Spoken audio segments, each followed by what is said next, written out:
Story time about how I found out my roommate put cameras all over our apartment and was spying on me. Disclaimer, this is not my story time. It was sent to me on Instagram. I've been living with my roommate for 2 months now. She says she's a model, but she does a lot of other stuff. But like, if you look at her Instagram, she's a straight up model. Oh yeah, she's also trying to be an actress. Needless to say, she struggles with paying the rent. Me on the other hand, I work in finance and I have no problem paying rent. In fact, I helped her pay for our deposit. I help her with groceries every month, so basically I treat her really well. Her and I have been friends for about 4 years now, but we were never really best friends. And to be honest with you guys, I really didn't know her very well when we moved in together. Because of COVID, I've been working from home and it's been amazing. My roommate is never home. Also, she has a lot of friends, so she's always out. Last week, she came home and installed some speakers into our living room and our kitchen. I didn't think anything about it. I was just like, okay, cool. She asked me if I wanted one for my room and I told her I'd let her know. Later on that day, I see a freaking speaker in my room. 2 days ago, I had a boy over in my house. He asked me why I had cameras all over my place. Part 2 is up. Part 2 of how I found out my roommate put cameras all over our apartment and was spying on me. Disclaimer, this is not my story time. Listen to me on Instagram. But one day I have a boy over and we're watching Netflix. That's when he starts looking around my apartment and asked me why I have cameras installed. I was like, what cameras? He's like, all those speaker things are cameras, don't you know that? That's when I nearly had a panic attack. He grabbed them, opened them up, and showed me the camera that was inside. Like I said, my roommate told me they were speakers and she even offered to put one in my room, which she did. That's when he told me that my roommate has been spying on me and recording everything I've been doing while I've been home alone. He then suggested we go into her room and see if she had one in there. We walk into her room and start searching. That's when I get a message from my roommate. It's a picture of me and the guy in her bedroom. And she started saying that I was stealing from her room and that she was going to take legal action. Of course, being smarter than her, I know I'm not breaking any laws. When I told her that she had been recording me the whole time and that I was the one that was going to take legal action, she told me she was sending the cops over. That's when my friend opens her laptop and finds all the videos she had recorded of me. Guess what? She had been uploading them to a website where people were paying to watch me. Part 3 is up.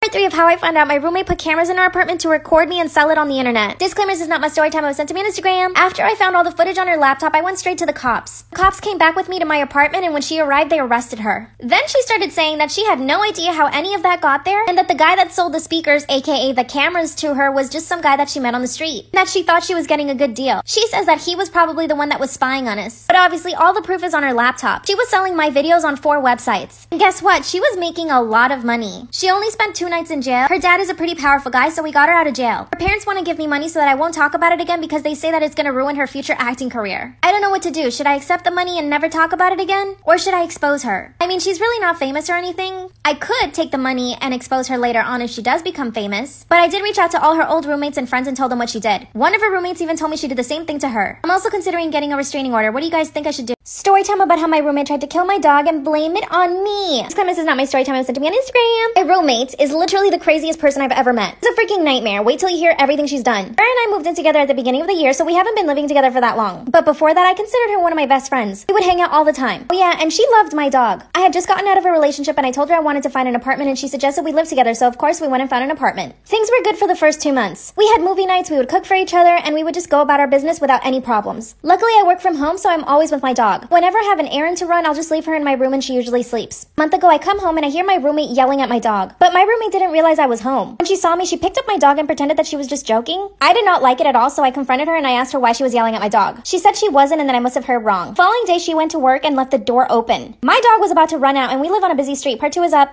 Part 2 of how my roommate tried to kill my dog and blame it on me. Disclaimer, this is not my story time. It was sent to me on Instagram. So my crazy roommate started leaving our front door open, knowing very well that my dog could escape at any moment, and we lived on a busy street, God forbid. So I would constantly tell my roommate to stop leaving the door open. That's when she told me that she doesn't know how that's happening and that somebody else must be doing it. This girl was literally trying to convince me that someone was opening our door on purpose. So I finally decided to confront my roommate. I asked her why she was leaving the door open and why she yelled at my dog. And then she confessed that she actually hates dogs. She thinks they're gross and they don't belong in a house. She also told me that she always pretended to like my dog so that I wouldn't get offended. I told her that I thought the best thing for us was for me to move out. She starts to cry and begs me not to leave. She told me that she'll try to tolerate my dog more. After that, she gave me a printed sheet of paper with rules on it. Basically all the things my dog can't do. For example, my dog can't hang out in the living room or even sit on the couch, which she always did. And the biggest rule of all, she did not want her in the bathroom or the kitchen. She wanted her to be in my room all day. This is where it gets scary. Part 3 of how my crazy roommate tried to kill my dog. Disclaimer, this is not my story time. It was sent to me on Instagram. When she gave me all the new rules of how my dog had to behave, I told her I was definitely moving out. That's when she told me that she wished my dog was dead. She told me that my dog was coming in between her and my relationship. Ew. I literally had to sit her down and explain to her that my dog is like my child. I love my dog so much. I would do anything for my dog. Then she asked me if I loved her. I was like, yes, of course I love you, but my dog is like my child. So if I need to move out, I will. Then she gave me the silent treatment. A few days later, I tell her I'm gonna go to my friend's house. I get in my car and drive away, but I realize I forgot something, so I drive back home. That's when I walk into the apartment and I see my roommate holding my dog over the balcony. She was literally about to drop her. I grabbed my dog and I ran away. I went straight to the police and I filed a restraining order. The police went to talk to her and she told them that I was the one that tried to throw my dog over. Thankfully, the police don't believe her, but now I have to find a place to live. How am I gonna go to my apartment and get all my stuff? What should I do?